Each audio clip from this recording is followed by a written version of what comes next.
अस्सलाम वालेकुम। आज हम बात करेंगे कि यूनिवर्स और आप और आपका यूनिवर्स के साथ कनेक्शन और आपका अपने साथ कनेक्शन। तो बेसिकली ये जो यूनिवर्स अराउंड यू है इसके बारे में आपके अंदर एक बिलीफ है कि ये कैसी है, यानी universe is either your friends और योर एनिमी, राइट। तो दो तरह की कैटेगरी में लोग चलते हैं। एक को लगता है कि हम जो जिंदगी गुजार रहे हैं तो हमारे इर्द गिर्द की चीजें बहुत आसान है, हमारे लिए चीजें आसान होती जा रही हैं, दैट इज फ्रेंडली यूनिवर्स। और दूसरा है कि एनिमी यूनिवर्स, हम जो भी करते हैं तो भाई हमें आगे से धक्का मिलता है, हमारी चीजें आसान नहीं होती, हमें मुश्किल है, हमें ब्लॉकेजेस होती है, हम एक अच्छी इंटेंशन के साथ चल रहे होते हैं लेकिन हाँ हमें जो है वो पुश बैक मिलता है, तो सफरिंग्स इसमें आती हैं। दो तरह की कॉन्शियसनेस का माइंड चलता है, लाइक आप मेजोरिटी ऑफ द पीपल्स जो है वो दो तरह का जहन रखते हैं। Either they are thinking the universe is friendly and they are moving fearlessly, और दूसरा माइंडसेट है कि जिनको ये लगता है कि नो, द यूनिवर्स जो है वो पंचिंग है, वो हमें बार बार सजा देती है और उस बेस के ऊपर हमें ये लगता है कि ओके हम कुछ भी अच्छा करेंगे तो उतना अच्छा हमें रिवार्ड नहीं मिलेगा और हमारी चीजें जो हैं वो अच्छे के नतीजे में भी हमें बुरा ही देखने को मिलेगा। ये एनिमी कॉन्शियसनेस का बिलीव है जो आप अपने अंदर रखते हैं। ओके, मैं आपके सामने आज थर्ड आइडिया रखूंगी जो कि हीलिंग के लिए सबसे पावरफुल आइडिया है। कॉन्शियसनेस क्या है? कॉन्शियसनेस बेसिकली आपकी understanding to your own life है, आप अपनी जिंदगी को कैसे समझते हैं और आपको क्या लगता है कि आपकी स्टोरी क्या है, ये आपकी कॉन्शियसनेस है। आपकी कॉन्शियसनेस और यूनिवर्स दोनों का कनेक्शन मैं ऐसे एक्सप्लेन कर रही हूँ कि जो चीजें आपकी लाइफ के साथ हैं वो आपकी कॉन्शियसनेस है, लेकिन यूनिवर्स आपको, हमें लगता है कि यूनिवर्स एक सप्लाई सेंटर है जो चीजें हमें ऑफर कर रही है। तो जैसी हमारी कॉन्शियसनेस होगी वैसी ही हमारा सप्लाई सेंटर होगा। अगर हमारी अंडरस्टैंडिंग लाइफ के लिए अच्छी है तो हमारी जो यूनिवर्स अराउंड अस है तो हमारा उसके साथ कनेक्शन जो है वो स्मूथ का होगा या फिर डिस्टर्बेंस का होगा, ऑपोजिट डायरेक्शन में अगर मैं बात करूं। Okay, let's talk to consciousness mode. Consciousness basically ये है कि आप अपनी लाइफ को जैसे समझते हो, अपनी स्टोरी को मुझे बताते हैं कि हमारे साथ ये चीजें चल रही हैं, ये आपकी कॉन्शियसनेस है। इसका सबसे लोअर लेवल जो है वो पेन है। Pain is like suffering, victimization. आपको लगता है कि सारी चीजें आपके साथ बुरी हो रही हैं, आपकी स्टोरी के अंदर सिर्फ पेन है, आपकी जिंदगी के अंदर ये सारे मसाइल हैं, बचपन से लेके अब तक आपने जिंदगी को इन मसाइल के साथ फेस किया है। ये विक्टिमाइजेशन माइंडसेट होता है, लोअर कॉन्शियसनेस होती है और ये आपको बताती है कि जिंदगी आपके लिए आसान नहीं है, राइट। अब ये इसके अंदर कॉन्शियसनेस का मेजर पोर्शन जो आता है वो है टू मी, मेरे साथ हर चीज बुरी हो रही है, टू मी में सारी सफरिंग मुझे ही फेस करनी पड़ रही है, मैं ही सारी सफरिंग को ऑब्जॉर्व कर रही हूँ। सेकेंड लेवल जो है वो बाय मी है। ये सिर्फ वेल अवेयर पीपल्स के अंदर ये कॉन्शियसनेस होती है और वो ये समझते हैं कि जिंदगी के अंदर जो चीजें उनके साथ चल रही हैं उसमें उनके पास चॉइस है, तो वो बाय मी में वो चूज करते हैं, सिलेक्ट करते हैं कि अगर मेरे पास ये पेनफुल चीजें भी हैं तो मुझे क्या सिलेक्ट करना है, मुझे इसमें से पीसफुल चीजों को सिलेक्ट करना है। तो बाय मी में सफरिंग नहीं होती, बट बाय मी में चॉइस होती है, आप अपनी लाइफ को अपनी चॉइस के अकॉर्डिंग स्पेंड करते हैं।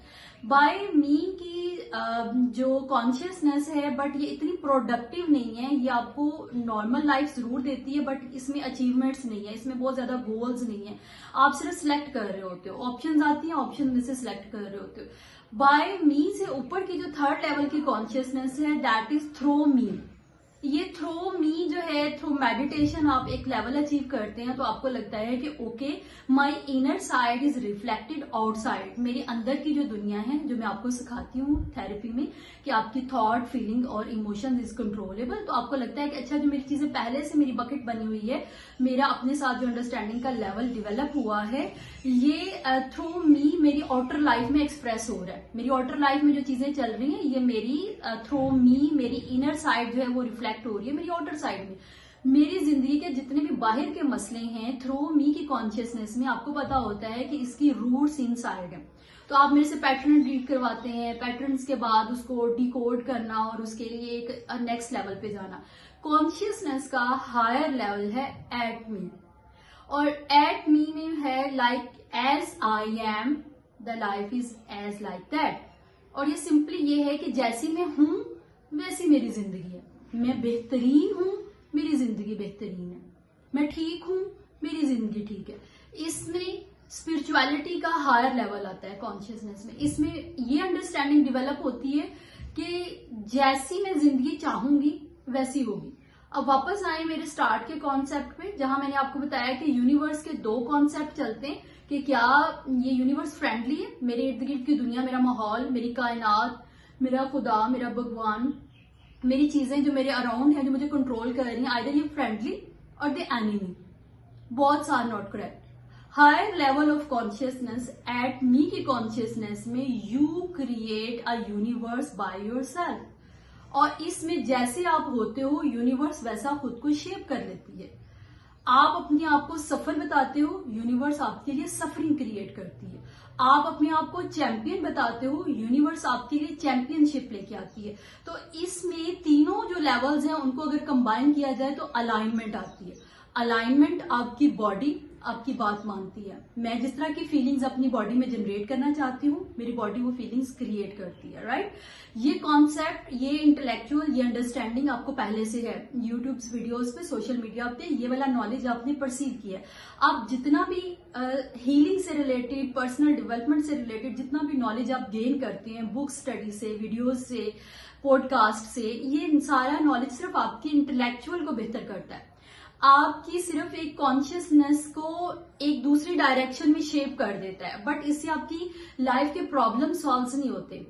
इमोशनल इंटेलिजेंस क्या होती है कि आप अपने इमोशंस को यूटिलाइज करें अपनी लाइफ की अचीवमेंट्स के लिए, बट ये प्रोडक्टिव लाइफ के लिए इमोशनल इंटेलिजेंस भी तब तक यूटिलाइज नहीं होती जब तक आपको हाउ टू यूज इट ना आए। आपको पता हो कि मैंने इसको कैसे इस्तेमाल करना है, इमोशनल इंटेलिजेंस को मैंने यूज कैसे करना है। तो आपके अंदर इंटेलेक्चुअलिटी है, आपके अंदर अवेयरनेस है, आप अपने आप को बहुत अच्छे से जानते हैं और आपको चीजों के बारे में अच्छी खासी information, a bulk of knowledge आपके पास है।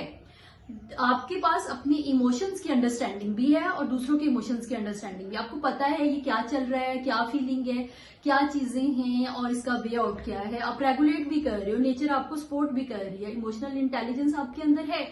बट जो आपकी लाइफ की प्रॉब्लम्स हैं, still they are not solving. Why? आपकी इंटेलेक्चुअल, आपकी इमोशनल इंटेलिजेंस आपको हेल्प क्यों नहीं कर रही? बिकॉज आपको यूज करना नहीं आ रहा। आपको जो नॉलेज मिला है, इंटेलेक्चुअलेशन मिली है, आपने अंडरस्टैंडिंग डेवलप की, उसको भी यूज करना नहीं आ रहा। नॉलेज को जब तक आप एक्शन फॉर्म में नहीं लेके आते, आपकी प्रॉब्लम सॉल्व नहीं होगी। इमोशनल इंटेलिजेंस के बारे में आपको लिटरेचर पता है, इसको यूज करना नहीं आ रहा। तो इसका यूज ये है, चेंज योर आइडेंटिटी।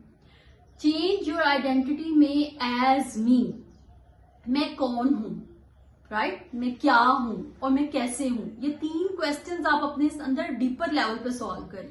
मैं जो हूं वो बेहतरीन हूं, मेरी जो जिंदगी है वो मुकम्मल है, मेरे आसपास जो सब है वो खुशियां हैं, वो सुकून है। और अगर मुझे थोड़े बहुत चैलेंजेस भी आते हैं तो that is a flow, fluidity, यानी एक रिवर है, रिवर के अंदर कभी तूफान, कभी स्मूथनेस, कभी बारिश, कभी चीजें, तो वो मैनेजेबल है। कोई भी चीज ऐसी नहीं है जो अनप्रेडिक्टेबल है और मुझे उसके अंदर से सिर्फ पेन ही नजर आती है। मुझे पीस क्रिएट करना आता है। तो जो इंटेलेक्चुअल और इमोशनल इंटेलिजेंस से बड़ी जो चीज है, that is change of identity. And you know how you can change your identity. अगर मैं अपने ऊपर काम कर सकती हूँ, मैं खुद को चेंज कर सकती हूँ, मैं अपना माइंडसेट चेंज कर सकती हूँ, मैं अपनी बॉडी को हेल्प आउट कर सकती हूँ कि वो मेरा माइंड चेंज करने में मेरी हेल्प करे, मैं अपनी कॉन्शियसनेस को डेवलप कर सकती हूँ, एडवांस कर सकती हूँ, और मेरी बॉडी माइंड दोनों मेरी कॉन्शियसनेस को बेहतर बनाने में मेरी हेल्प कर रही हैं। तो मेरी ओवरऑल लाइफ जो है, और जो यूनिवर्स, जो मैंने कहा था कि दो ऑप्शन चलते हैं, फ्रेंडली और अनफ्रेंडली, और जो तीसरा है जो कंप्लीटली एक होल कॉन्सेप्ट ऑफ ह्यूमैनिटी है, जिसमें इंसान को कहा जाता है इंसान बनना, to be human being. Human being मतलब ये कि आपने जो इंसानियत की जितनी भी आपकी सुपर पावर्स है, आप उनको यूटिलाइज करें। सुपर पावर्स को यूटिलाइज करना, इंसान बनना, और इंसान बन के अपनी जिंदगी को आसान बनाना और इस दुनिया में आसपास के लोगों की जिंदगी में आसानी बांटना। ये काम तभी पॉसिबल है जब मुझे लगता है कि me and universe are align. हम एक ही चीज हैं, we are not two different identities. मुझे सिर्फ ये अंडरस्टैंड करना है कि मेरी बॉडी की फीलिंग्स, मेरी थॉट, मेरे इमोशंस, मेरी बॉडी, मेरा माइंडसेट, मेरी consciousness are align towards the good things. अब मुझे सिर्फ इंटेंशन पे काम नहीं करना कि मेरे मकसद बड़े अच्छे हैं, मेरे गोल्स बड़े अच्छे हैं, मुझे उसको प्रैक्टिकली परफॉर्म करना है, मुझे अपने माइंड से अपनी ओवर थिंकिंग को खत्म करना है, मुझे इन सारी चीजों के लिए प्रैक्टिकली चीजों को इम्प्लीमेंट करना है। तो यूनिवर्स बिल्कुल वैसे ही है जैसी मैं हूं। तो एज मी के अंदर हीलिंग है, एज मी के अंदर अचीवमेंट्स है, एज मी के अंदर सुपर पावर्स है, एज मी के अंदर होल ह्यूमैनिटी है। आप जिस तरह के इंसान हो वो एज मी के अंदर है। तो अगर मैं समराइज करूं कि आपकी कॉन्शियसनेस और universe is controllable portion for you, आप अपनी लाइफ की स्टोरी और अपनी पेन और अपनी मिसाइल को हल कर सकते हैं। It is possible. और इसके पॉसिबिलिटी के लिए आपको अपना माइंड शिफ्ट करना, अपनी बॉडी को ऊपर वर्क करना, सो दैट आपके जो चेंज माइंड शिफ्ट है उसके ऊपर आपकी बॉडी उसको अंडरस्टैंड करे। What is your body? Why I am talking too much about my body? Because body senses the feeling. Consciousness पूरी बॉडी के ऊपर फैलती है और वो फीलिंग्स के थ्रू। अगर मैं अपनी बॉडी के अंदर फीलिंग्स क्रिएट करना जानती हूँ, मैं क्रिएट कर सकती हूँ, मैं उसके साथ सस्टेनेबिलिटी रख सकती हूँ, तो मेरी कॉन्शियसनेस मेरे कंट्रोल में रहेगी। I hope you get my points. इस पे अगर आपके कुछ क्वेश्चंस हैं तो जो मेरे थेरेपी के क्लाइंट्स हैं they can dig more on it. आप इसके इन क्वेश्चंस के ऊपर मुझे पर्सनली अपनी फीडबैक, जो भी आप लोगों की मटेरियल्स हैं, मैं इंडिविजुअली आपके लिए डिजाइन करके उन क्वेश्चंस को आपके साथ शेयर करती हूँ। Thank you so much.